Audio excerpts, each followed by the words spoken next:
नमस्कार विद्यार्थी मित्रांनो. मागच्या पिरियडला आपण वेगवेगळ्या प्रकारचे प्रोजेक्शन फॉर्म्युले पाहिले, ज्याच्यामध्ये Newman projection formula, sawhorse projection formula, wedge projection formula. आणि हे जे काही फॉर्म्युले आहेत हे एखादा मॉलिक्यूल जो आहे तो आपल्याला पेपरवर 2 डायमेन्शनल पेपरवरती आपल्याला रिप्रेझेंट करण्यासाठी आपण वापरतो. आणि ज्यामुळे आपल्याला जे त्याची ऑप्टिकल ॲक्टिव्हिटी आहे ते डिसाईड करण्यासाठी ह्या फॉर्म्युल्यांची आपल्याला मदत होते. आता ह्या पिरियडमध्ये आपण बघणार आहोत ऑप्टिकल आयसोमर्स. आता ऑप्टिकल आयसोमर्स एक विशिष्ट प्रकारचे आयसोमर्स आहेत जे प्लेन पोलराइज लाईट याला रोटेट करतात. पण त्याच्या आधी आपल्याला ऑप्टिकल आयसोमरिझम स्टडी करण्याच्या आधी त्याची कन्सेप्ट आपल्याला समजून घेतली पाहिजे. त्याच्यासाठी आपल्याला आधी टेट्राहायड्रल कार्बन काय आहे हे आपण समजून घेतलं पाहिजे. आपल्याला माहिती आहे we studied it in 11th standard also, 12th standard, 11th standard in F5 BSc. आपल्याला मिथेन मॉलिक्यूलचं एक्झाम्पल माहिती आहे, CH4. हा मिथेन मॉलिक्यूल जो असतो याच्यामध्ये sp3 हायब्रिडायझेशन असतं आणि याचा जो आहे शेप जो आहे किंवा त्याचं आपण म्हणून जॉमेट्री जी असते ती टेट्राहायड्रल असते. म्हणजे हे अशा प्रकारे. पण टेट्राहायड्रल कार्बनमध्ये कार्बन हा सेंटरला असतो आणि हा टेट्राहायड्रॉनच्या चारही कॉर्नर्सवरती आपल्याला काय आहे वेगवेगळ्या प्रकारचे हायड्रोजन असतात मिथेन मॉलिक्यूलमध्ये. आता हा पर्टिक्युलर एक आपल्याला कंपाऊंड घेतलेला आहे ज्याचं नाव आहे CWXYZ. XYZ are the different group. हे WXYZ जे आहे ते वेगवेगळ्या प्रकारचे ग्रुप किंवा ॲटम्स असू शकतात. असा जो कार्बन असतो हा असिमेट्रिकल कार्बन असतो की ज्याला जे ग्रुप जॉईन झालेले आहेत WXY आणि Z, हे चारही ग्रुप जे आहेत ते वेगवेगळ्या प्रकारचे आहेत, सारखे नाहीत. मिथेनमध्ये जसे चारही हायड्रोजन असतात तसं या कंपाऊंडमध्ये वेगवेगळ्या प्रकारचे WXYZ असे कोणते तरी ग्रुप जॉईन झालेले आहेत. आता हे जे अरेंजमेंट आहे आपल्याला ही टेट्राहायड्रल अरेंजमेंट आपण त्याला म्हणतो. म्हणजे carbon is at the centre and all the 4 atoms are at the corner of tetrahedron. हा टेट्राहायड्रल स्ट्रक्चर आहे.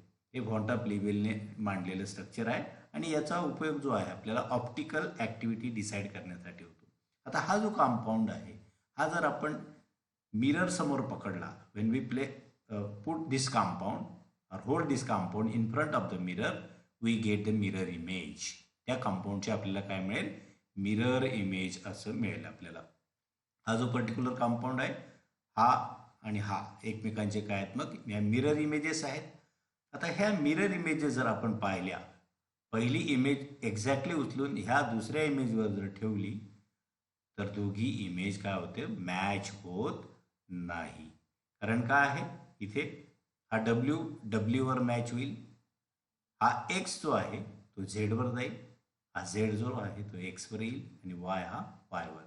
म्हणजे अशा जर मिरर इमेजेस असतील ह्या मिरर इमेजला म्हणतात non super imposable mirror image. समजलं? ही non super imposable mirror image म्हणजे काय, दोघी इमेज एकमेकावर एक्झॅक्टली मॅच होत नाही. सगळे ग्रुप एकमेकांवरती मॅच होत नाही. आणि अशा मिरर इमेज असलेले जर कंपाऊंड्स असतील तर त्यांना आपण काय म्हणतो, इनॅन्शोमर्स.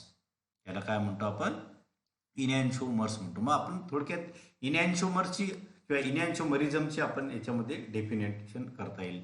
The compounds having non super imposable mirror images are called as a enantiomers and the phenomenon is called as a enantiomerism. हे आपल्याला माहिती आहे.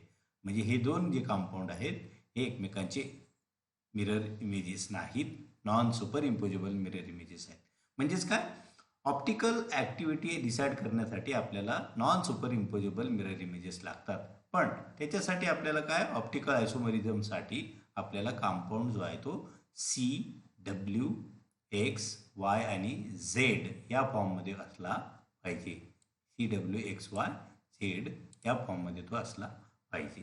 So this is about the tetrahedral carbon. Tetrahedral कार्बनमध्ये काय असतं, the compound having CWXYZ possess that is in that compound carbon is at the center of the tetrahedron and all the WXYZ 4 atoms are at the corners of the tetrahedron. And this kind of the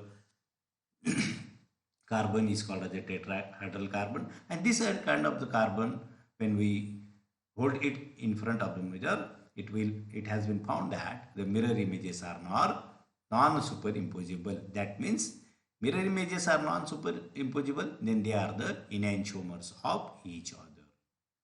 now let us see optical activity. आता आपल्याला बघायचं आहे optical activity बघायची. Optical activity जर आपल्याला decide करायचं असेल तर त्याच्या आधी आपल्याला प्लेन पोलराइज्ड लाईट काय आहे ते आपल्याला बघावं लागेल. Plane polarised light. आता आपण बघूया, इथे आपल्याला एक डायग्राम दाखवलेली आहे. इन दॅट डायग्राम सुरुवातीला आपल्याला हा दाखवलेला आहे ordinary light. Ordinary light source म्हणजे नेहमीचा आपला साधा लाईट जो असतो याचे व्हायब्रेशन्स जे आहेत ते ऑल डायरेक्शन्सला आहेत. ते light travels in all possible direction in a straight line. हा जो लाईट आहे याचे व्हायब्रेशन्स जे आहेत ते काय आहेत, सगळ्या डायरेक्शनला आहे. असा लाईट ज्या वेळेला आपण निकोल प्रिझम जो असतो याच्यामधनं, हा निकोल प्रिझम याच्यामधनं जर पास केला तर काय होतं, त्या लाईट आपल्याला त्याच्यातनं बाहेर येणारा जो लाईट आहे हा, याला म्हणतात प्लेन पोलराइज लाईट. याला प्लेन पोलराइज लाईट का म्हणतात, की याचे जे व्हायब्रेशन्स आहेत these vibrations are only in one plane. एकाच प्लेनला कट करतात. हे जसं ऑर्डिनरी लाईटचे सगळ्या प्लेनला, कुठलंही आपण प्लेन जर पकडलं तर त्याला कट करतात. पण ह्या लाईटचं काय आहे, एकाच प्लेनला कट करतात. अशा लाईटला काय म्हणतो आपण, प्लेन ऑफ पोलराइज लाईट किंवा plane polarise light. The light having or the light which cuts only one plane is called as a plane polarized light.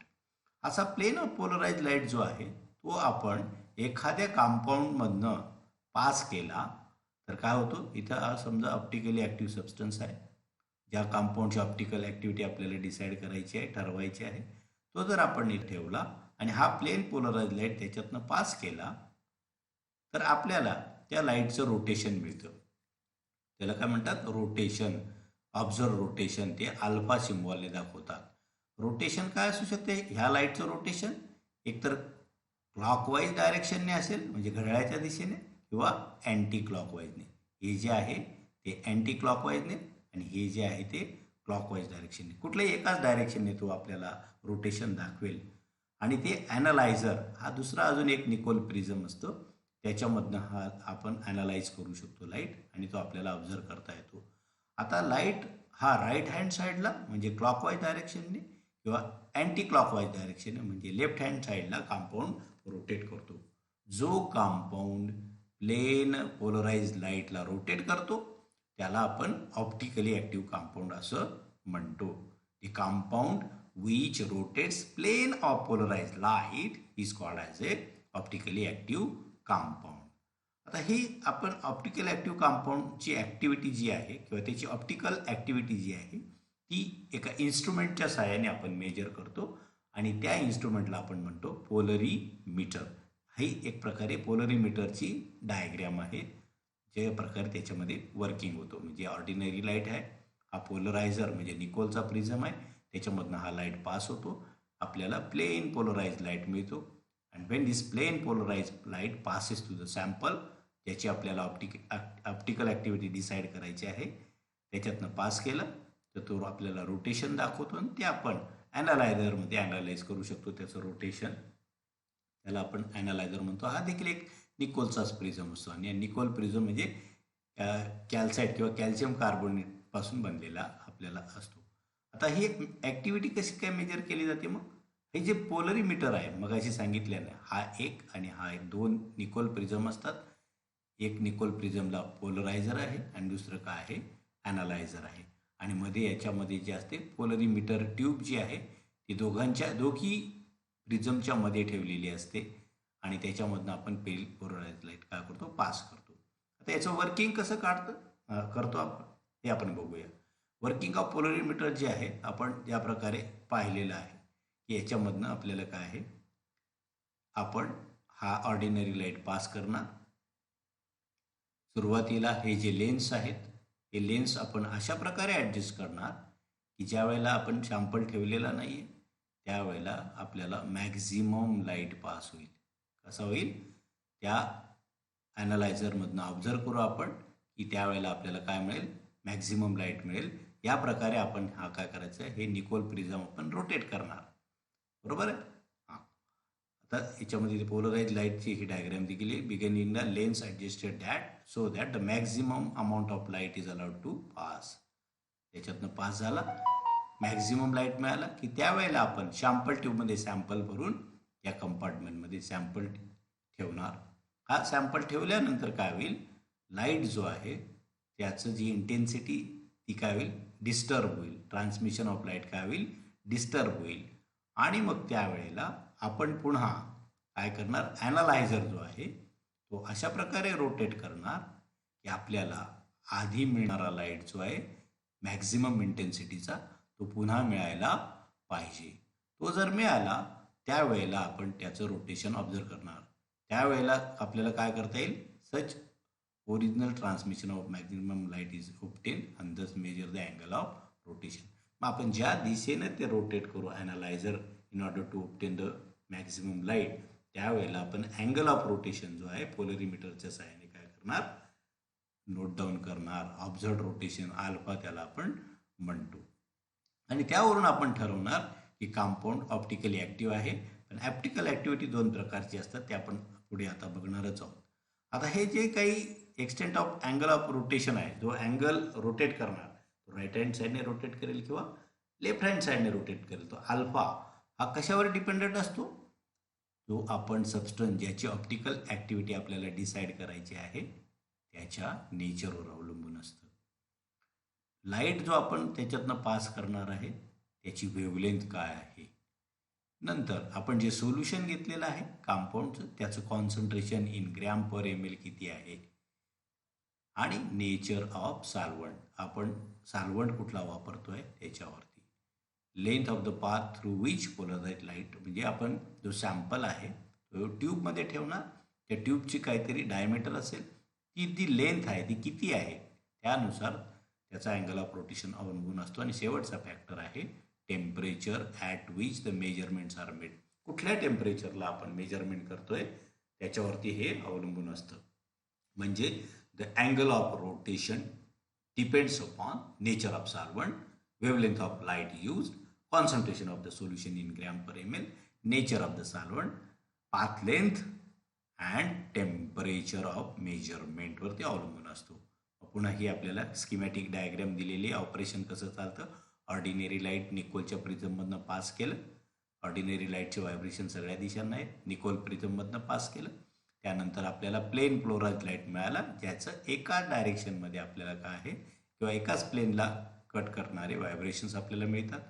असा light, plane polarise light organic कंपाऊंडमधनं जेव्हा आपण पास करतो त्यावेळेला आपल्याला rotation मिळतं clockwise डायरेक्शनने किंवा अँटी क्लॉकवाईज डायरेक्शनने, राईट हँड साईडने किंवा लेफ्ट हँड साईडने.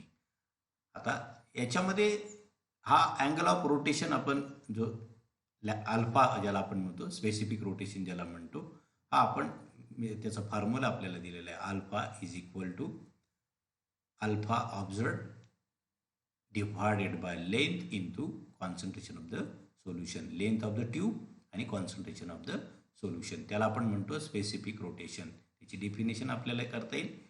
The specific rotation is defined as the rotation produced by the solution of length of 10 centimeter and concentration of 1 gram per millimeter for a given wavelength of light at a given temperature. म्हणजे ज्या वेळेला आपल्याला एखाद्या कंपाऊंडची आपण angle of rotation observe करतो, ते केव्हा observe करतो? ज्या वेळेला सोल्युशनची पाथ लेंथ ही 10 सेंटीमीटर असेल आणि त्या सोल्युशनचं कॉन्सन्ट्रेशन 1 ग्रॅम पर मिलीमीटर असेल ॲट अ गिव्हन टेम्परेचर. त्यावेळेला तो जे रोटेशन दाखवेल त्याला स्पेसिफिक रोटेशन असं म्हणतो. अल्फा ऑब्झर्व म्हणजे इज द रोटेशन ऑब्झर्व, जे आपण प्रॅक्टिकली ऑब्झर्व करणार त्याला अल्फा रोटेशन.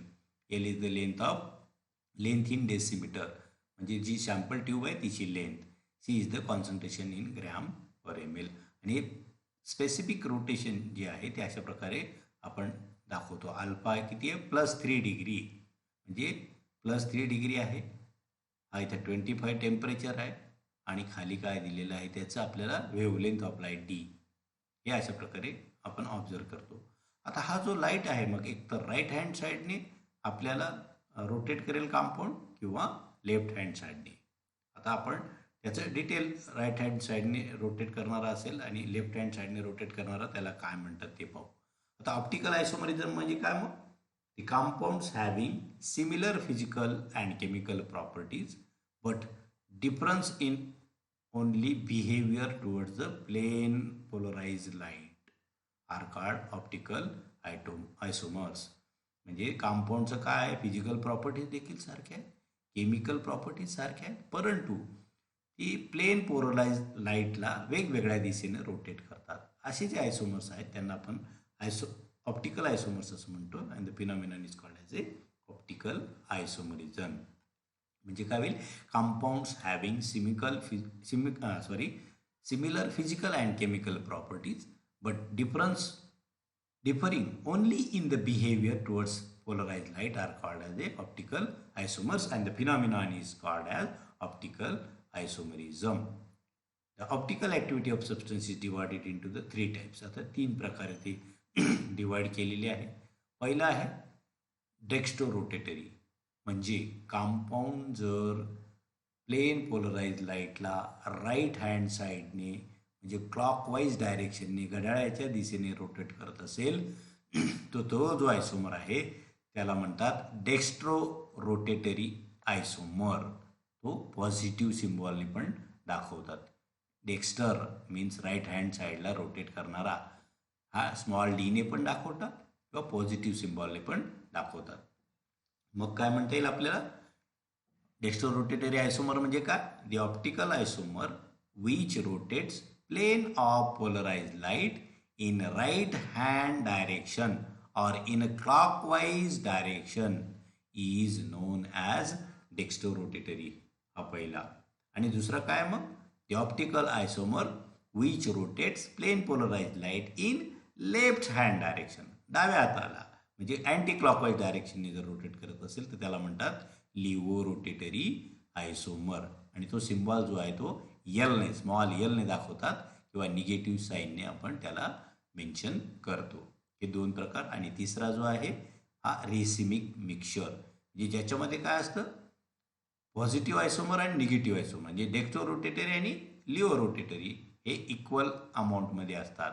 म्हणजेच and inactive form which does not rotate plane polarised light, this mixture is of equal amount of positive and negative forms and hence it is optically inactive and it is termed as a racemic mixture or DL form किंवा त्याला positive negative mixture असं आपण म्हणतो. म्हणजे काय बघा, compound हा right hand साईडला रोटेट करत असेल प्लेन पोलराइज लाईटला तर त्याला डेक्स्ट्रो रोटेटरी म्हणतात.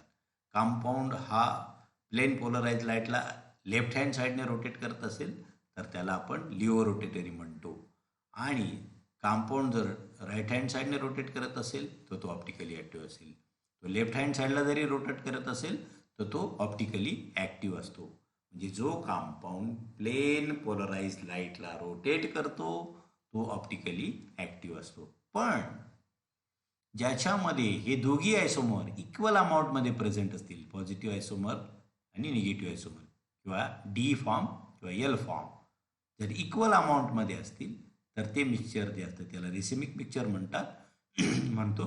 आणि असं मिक्सचर हे ऑप्टिकली इनॲक्टिव्ह असतं. म्हणजे जो कंपाऊंड प्लेन ऑफ पोलराइज लाईटला रोटेट करत नाही त्या कंपाऊंडला ऑप्टिकली इनॲक्टिव्ह कंपाऊंड असं म्हणतात. The compound which does not rotates plane of polarized light is called as optically inactive substance. Optically active आणि ऑप्टिकली इनॲक्टिव्ह. जो रोटेट करतो तो ॲक्टिव्ह, जो रोटेट करत नाही तो inactive. So this is the concept about the tetrahedral carbon and polarimeter and how the polarimeter works. आता पुढच्या आपण पिरियडला बघू असिमेट्रिक कार्बन म्हणजे काय आणि आयसोमरिझम कशी डिसाईड सो थँक्यू.